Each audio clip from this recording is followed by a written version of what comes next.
Good morning dear student. आज हम पढ़ेंगे क्लास 12 फिजिक्स का चैप्टर नंबर 1 कूलॉम्स का नियम एवं वैद्युत क्षेत्र।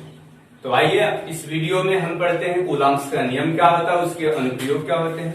बोर्ड का बहुत अच्छा ही टॉपिक है, बहुत इंपॉर्टेंट टॉपिक है। हम कह सकते हैं बहुत इंपॉर्टेंट टॉपिक है, वेरी इंपॉर्टेंट टॉपिक है। तो इसको जानने के लिए हमको सबसे पहले जानना होगा कि आवेश क्या होता है, क्वांटाइजेशन ऑफ चार्ज। तो आवेश जैसे हम अपने हाथ के हथेलियों को जब रगड़ते हैं, या मान लीजिए किसी वस्तु को अभी आप रगड़े और छोटी छोटी वस्तुओं को के पास ले जाते हैं, तो उसमें उन छोटी छोटी वस्तुओं को आकर्षित करने का गुण हो जाता है। उस गुण को ही हम बोलते हैं आवेश। मोबाइल को चार्जर से लगाया जाता है, धीरे धीरे धीरे मोबाइल चार्ज हो जाती है, अर्थात आवेशित हो जाती है।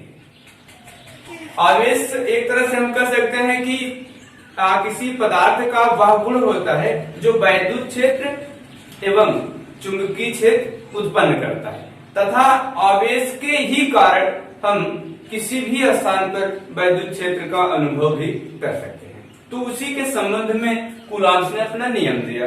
जैसे मान लीजिए दो आवेश दो प्रकार के होते हैं। सोडियम का एटॉमिक नंबर होता है 11, कॉन्फ़िगरेशन हो जाएगा 281। अब इसके पास ऑक्टेट पूरा होने के बाद भी एक इलेक्ट्रॉन बच रहा है, अर्थात किसी भी तत्व का अस्तित्व में बोलता है कि उसके बाह्य कोश में 8 इलेक्ट्रॉन होने चाहिए। तो 8 इलेक्ट्रॉन इसका कब होगा, ऑक्टेट कब इसका पूरा होगा, जब या तो ये 7 इलेक्ट्रॉन कहीं से ग्रहण करे या एक इलेक्ट्रॉन का परित्याग कर दे। तो यहां से क्या करता है, एक इलेक्ट्रॉन त्याग देता है। जब एक इलेक्ट्रॉन सोडियम दे देता है तब इस पर आ जाता है एक पॉजिटिव चार्ज, एक इलेक्ट्रॉन निकल गया, अर्थात यहां से इलेक्ट्रॉन की कमी हुई। इलेक्ट्रॉन की अगर कमी होगी तो कैसा आवेश आ जाएगा उस तत्व पर, धनावेश आ जाएगा। और अगर इलेक्ट्रॉन की अधिकता हो जाए, जैसे क्लोरीन है, क्लोरीन का होता है एटॉमिक नंबर 17, कॉन्फ़िगरेशन हो जाएगा 287। ऑक्टेट को पूरा करने के लिए एक इलेक्ट्रॉन की आवश्यकता है। तो यहां से जब इसको एक इलेक्ट्रॉन मिल जाता है तो इसका भी ऑक्टेट कितना हो जाता है, पूरा हो जाता है। इलेक्ट्रॉनिक विन्यास 288, ऑक्टेट इसका पूरा हो गया। तो इसने एक इलेक्ट्रॉन किसी से ग्रहण किया, लिया, इलेक्ट्रॉन की अधिकता हुई, तो इस पर कैसा आवेश आ जाएगा, क्लोरीन पर, क्लोरीन पर आ जाएगा ऋण आवेश आ जाएगा। इसने एक इलेक्ट्रॉन क्या किया, किसी से लिया। तो धनावेश कब आएगा, धनावेश आएगा इलेक्ट्रॉन की जब कमी होगी, तब उस तत्व पर धनावेश आएगा। और जब इलेक्ट्रॉन की अधिकता होगी तो उस तत्व पर ऋणावेश आएगा। एक विशेष चीज ध्यान देना है कि जो प्लस प्लस है या माइनस माइनस आवेश है, इसको हम बोलते हैं सजाती आवेश, सजाती आवेश।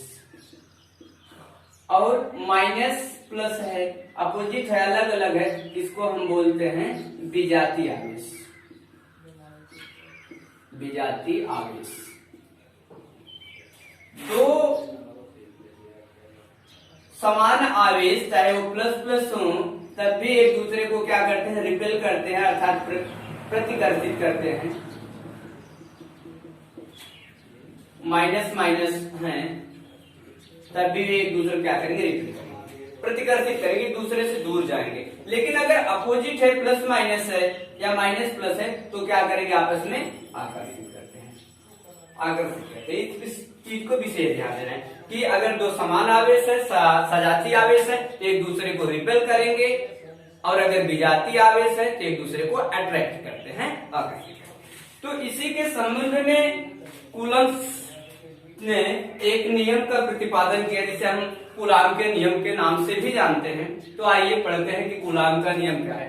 कूलॉम का नियम क्या कहता है कि जब दो आवेश कहीं पर भी स्थित हैं तो उनके मध्य एक बल कार्य करता है। दो आवेश कहीं पर भी स्थित है, कुछ दूरी पर स्थित है, तो उनके मध्य एक बल कार्य करता है।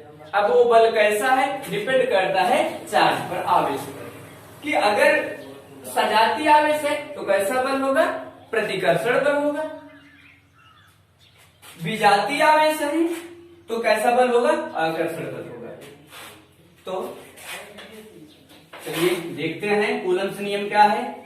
तो कूलम ने क्या किया? कूलम सर ने दो आवेश लिया। क्या लिया? दो आवेश। मान लीजिए दो आवेश है, इसको हमने माना प्लस Q1, एक आवेश और हमने लिया प्लस Q2। प्लस प्लस या माइनस भी ले सकते हैं, अभी तो नियम का डेरिवेशन किया जा रहा है। नियम क्या कहता है वो? इसके सेंटर से सेंटर की जो दूरी है, केंद्र से केंद्र की दूरी r है। दोनों सजातीय आवेश हैं, समान आवेश हैं, तो एक दूसरे को रिपेल करेंगे, प्रतिकर्षित करेंगे, दूर जाएंगे दोनों एक दूसरे से। तो मान लीजिए इस पे लगने वाले बल को हमने माना वेक्टर F1, इस पे लगने वाला बल F1 है और इस पर लगने वाला बल F2 है। हम ऐसा भी कर सकते हैं, इस वन पहले आवेश पर दूसरे के कारण लगने वाला बल, इसलिए इसको हम F12 भी बोल सकते हैं, वेक्टर F12। इसको हम ऐसे भी बोल सकते हैं कि दूसरे आवेश पर पहले आवेश के कारण कितना प्रतिकर्षण बल कार्य कर रहा है। विशेष चीज ये ध्यान देना है कि अब प्रश्न उठता है कि ये दोनों एक दूसरे को प्रतिकर्षित कर रहे हैं, तो क्या ये आवेश इधर भी तो जा सकता है, इधर जा सकता है, ये इसको इधर फेंक सकता है, इधर फेंक सकता है। मेरा कहने का मतलब प्रतिकर्षित कर सकता है, लेकिन ऐसा नहीं होता है। कूलम्स ने बताया कि भाई अगर सजातीय आवेश है रिपेल करेंगे, प्रतिकर्षित करेंगे, लेकिन किस दिशा में प्रतिकर्षित करेंगे? Line joining of the given charge. मतलब जिस लाइन से दोनों आवेश जुड़े हैं उसी के अकॉर्डिंग, उसी की डायरेक्शन में दोनों आवेश एक दूसरे से रिपेल होंगे, जिससे उनके केंद्रों को मिलाने वाली रेखा के दिशा में ही दोनों आवेश एक दूसरे से रिपेल होंगे, ना कि इधर, ना कि इधर, ना इधर। ठीक ना? तो अब क्या हुआ? मान लीजिए तो दोनों आवेश के बीच की अल्प दूरी है, बल हो गया। इतना तो हम समझ लिए कि जब भी आवेश हम लिख दे रहे हैं कि दोनों आवेश, पहली कंडीशन कूलम सर्कल ने क्या बताया? दोनों आवेश एक दूसरे को उनके केंद्रों को मिलाने वाली रेखा, केंद्रों को मिलाने वाली रेखा की दिशा में ही आकर्षित अथवा प्रतिकर्षित करेंगे, अथवा प्रतिकर्षित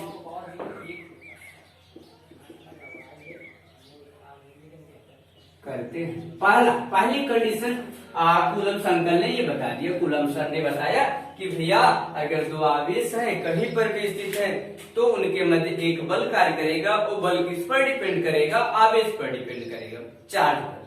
अगर आवेश सजातीय हैं तो एक दूसरे को रिपेल करेंगे, प्रतिकर्षित करेंगे, और अगर चार्ज विजातीय है, अपोजिट है, प्लस माइनस है, माइनस प्लस है, तो क्या करेंगे? एक दूसरे को अट्रैक्ट करेंगे, आकर्षित करेंगे।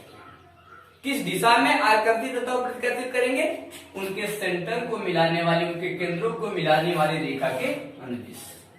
दूसरी चीज इन्होंने बताया कि इस पर ये जो बल कार्य कर रहा है, ये लगने वाला जो बल है वो डिपेंड करता है कि इस पर लगने वाला आकर्षण अथवा जो प्रतिकर्षण बल होगा वो आवेशों के गुणनफल के क्या होता है? अनुक्रमानुपाती होता है। मतलब F is directly proportional Q1 into Q2, दोनों के गुणनफल के अनुक्रमानुपाती होता है। कैसे होता है? मान लीजिए छोटे छोटे आवेश है तो कम आकर्षण बल होगा, बड़े बड़े ले लिया जाए तो ज्यादा आकर्षण अथवा प्रतिकर्षण बल होगा। तो किस पर डिपेंड कर रहा है? आवेश की मान पर डिपेंड कर रहा है। छोटा आवेश छोटा छोटा है तो कम आकर्षण अथवा प्रतिकर्षण बल, ज्यादा बड़ा ले लिया जाएगा, ज्यादा आकर्षण बल अथवा प्रतिकर्षण बल का। तो किस पर डिपेंड किया? पहला उन आवेशों के मान पर, आवेशों के गुणनफल के अनुक्रमानुपाती होता है। सेकंड हो गया। थर्ड इन्होंने क्या बताया कि तथा वही जो लगने वाला बल है उनके बीच की दूरी के व्युत्क्रमानुपाती होता है। कहने का मतलब F is inversely proportional to the 1/r², दूरी के वर्ग के व्युत्क्रमानुपाती, दूरी के वर्ग के व्युत्क्रमानुपाती होता है। कहने का मतलब ये हो गया कि दूरी जितनी ज्यादा होगी आकर्षण बल उतना कम होगा। भाई दूरी, अब मान लीजिए एक रस्सी है, दो व्यक्ति पकड़े हुए हैं। अगर रस्सी छोटी है तो उनके मध्य जो बल कार्य कर रहा है वो कैसा होगा, बहुत ज्यादा। अगर रस्सी बहुत लंबी है तो अगर दोनों व्यक्ति एक दूसरे को खींच रहे हैं, पुल कर रहे हैं, तो उनके मध्य लगने वाला बल कम होगा, क्योंकि डिस्टेंस क्या हो गई, बढ़ गई। इसको आपने 11th में ग्रेविटेशनल में भी पढ़ा।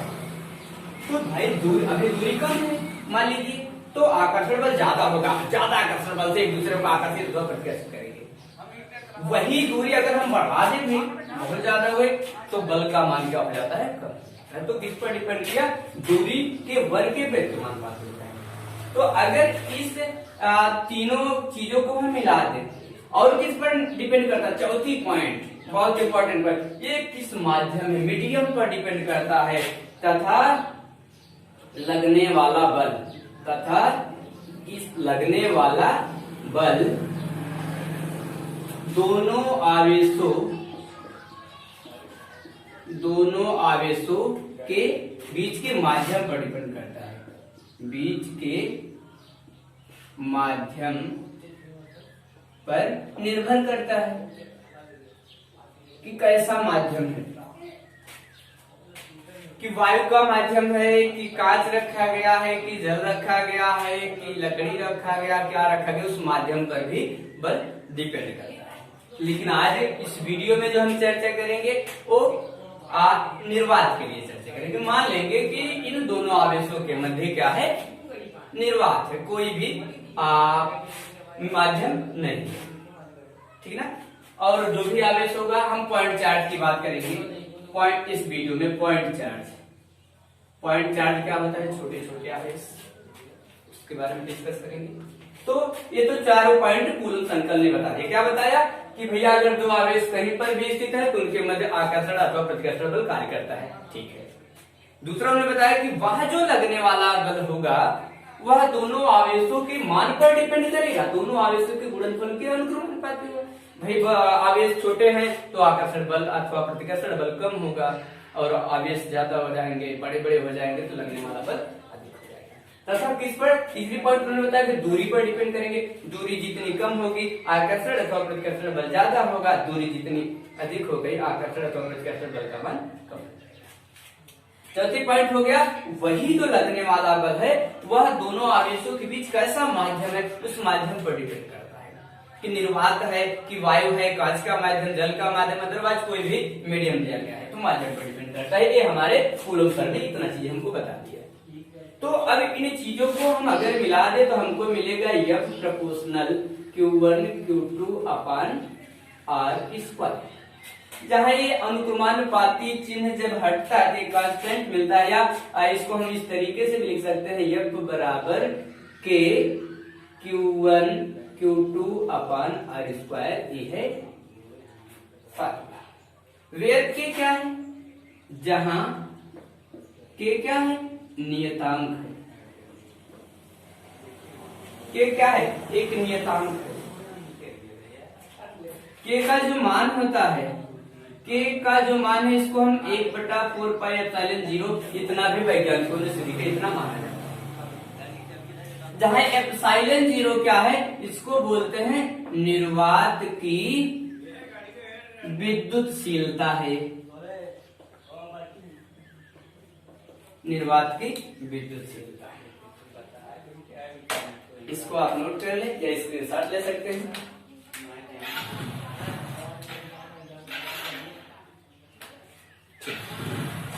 तो आइए अब चर्चा करते हैं कि ε0 का मान क्या होगा, या मात्रक क्या होगा, या उसका डायमेंशन फार्मूला, बीमीय सूत्र क्या होगा, जो कि बहुत ज्यादा इंपॉर्टेंट है आपको कंपटीशन में भी, चाहे वो जेई का कंपटीशन हो, नीट का कंपटीशन हो, बोर्ड एग्जाम हो, उसमें भी बहुत ज्यादा, ये पूरा टॉपिक ही बोर्ड पेपर का बहुत इंपॉर्टेंट टॉपिक है।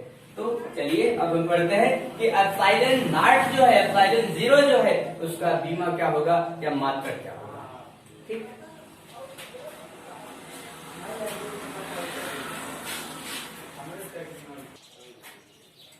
तो चलिए अब हम निकालते हैं एप्सिलॉन नॉट जो है एप्सिलॉन 0 का मात्रक मान एवं गुणा। एप्सिलॉन 0 का मान मात्रक क्या होगा इसका एवं इसका डायमेंशन फार्मूला एवं विमीय सूत्र।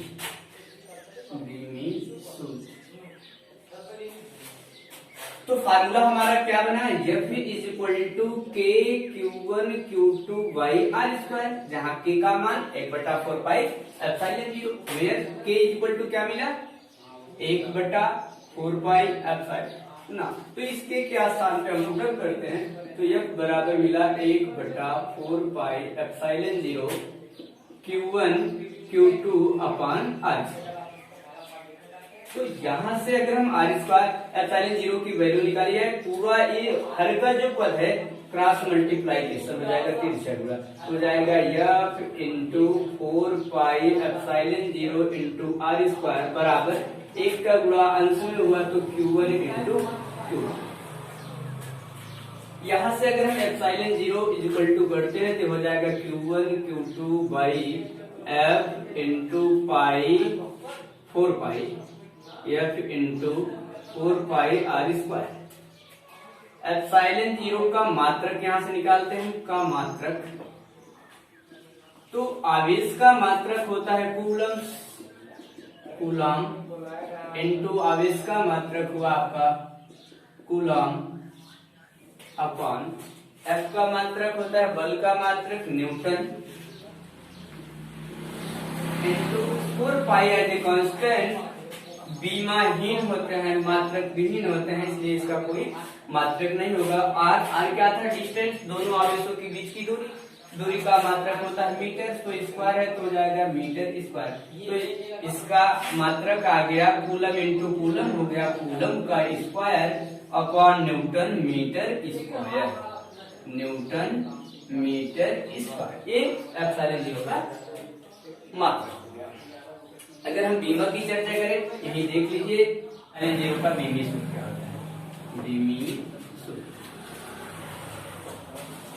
एप्सिलॉन 0 का बीमी सूत्र। यहां से एप्सिलॉन 0 इक्वल टू मिला Q इंटू Q क्या है, आवेश, आवेश का सूत्र होता है I इंटू टी, धारा गुणे समय, धारा की बीमा A, टाइम की बीमा T, तो आवेश की बीमा आ गया AT।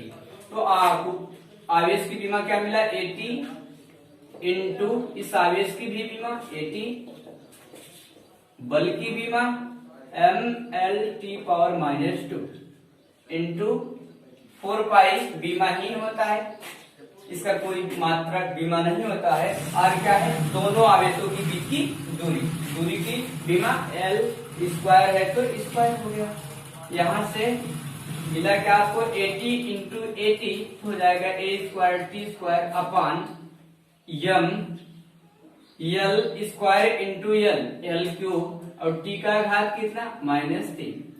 इसका पावर कुछ नहीं तो 1 है, जब ये ऊपर जाएगा तो इसका घात माइनस में हो जाएगा inverse, m power -1, L power plus था ये भी हो जाएगा -3 और T स्क्वायर से T का घात -2 ऊपर जाएगा प्लस हो जाएगा 2 और 2 मिलकर T का घात हो जाएगा 4 और A का घात कितना है 2। ये हो गया इसका बीमी सूत्र। बहुत ही इंपॉर्टेंट इसका बीमी सूत्र हर बार पेपर में